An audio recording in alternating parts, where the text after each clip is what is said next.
But what if we talk to the people who write the research that the people at the IMF meetings read?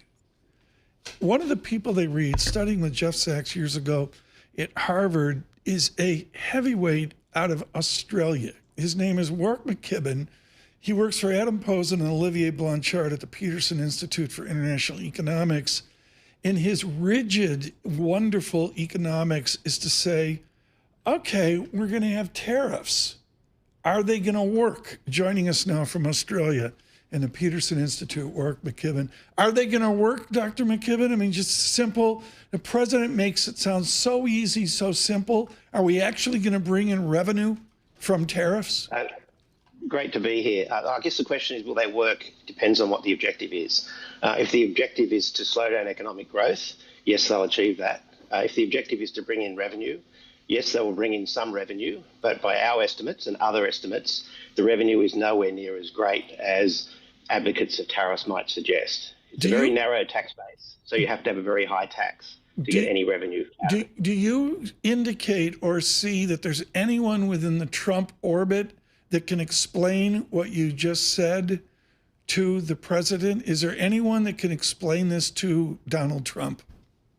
Well, I haven't seen any explanation that makes sense. I think the calculation that might have been done is how many imports are there in the US at the moment? It's $3 trillion, multiplied by a tariff of 10%. How much revenue do you get? Well, you get $300 billion a year for 10 years is $3 trillion. So that's a simple calculation. What it ignores is that people will stop buying imports because they'll become more expensive.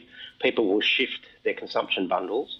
Inflation will go up. The economy will slow, and you'll lose revenue from your corporate taxes and from your household income taxes. So when you net all that out, you get a lot more offset than you expect. And I haven't seen the calculations of offset being produced by anyone in the administration.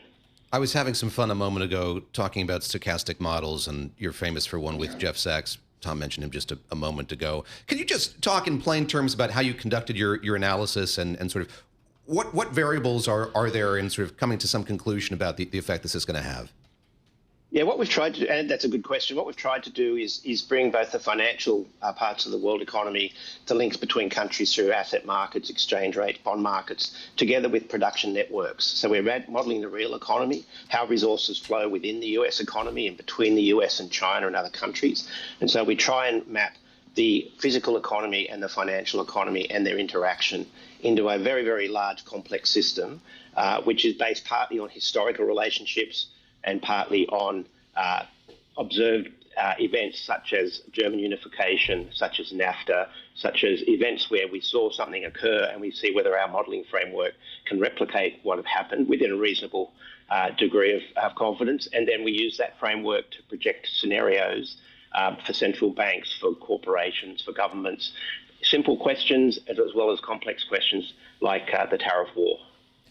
We were talking about the IMF's revised forecast this morning, and something we heard from our chief economist, from Tom as well, is this being a kind of paradigm shift. And I wonder sort of how you are thinking about what this portends, what's changing about the global economy vis-a-vis what the Trump administration has announced in terms of trade policy.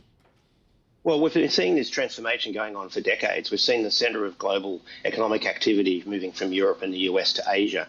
And so what's been announced is a vast acceleration, but still moving in that direction where the balance of economic power is shifting away from the advanced economies as we know them today. So this is actually a very large economic adjustment. It accelerates something that's already happening. I guess one of the interesting things is the geopolitical adjustment hasn't caught up with the economic adjustment we've been seeing. And so the US is very overweighted in the international institutions like the IMF and World Bank and UN.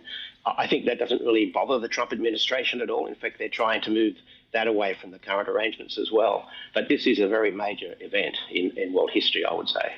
Dr. McKibbin, thank you so much. Warwick McKibbin there with the Peterson Institute in Washington, writing with Adam Posen, Ched Bone, and others. Just can't say enough about their output in the recent weeks.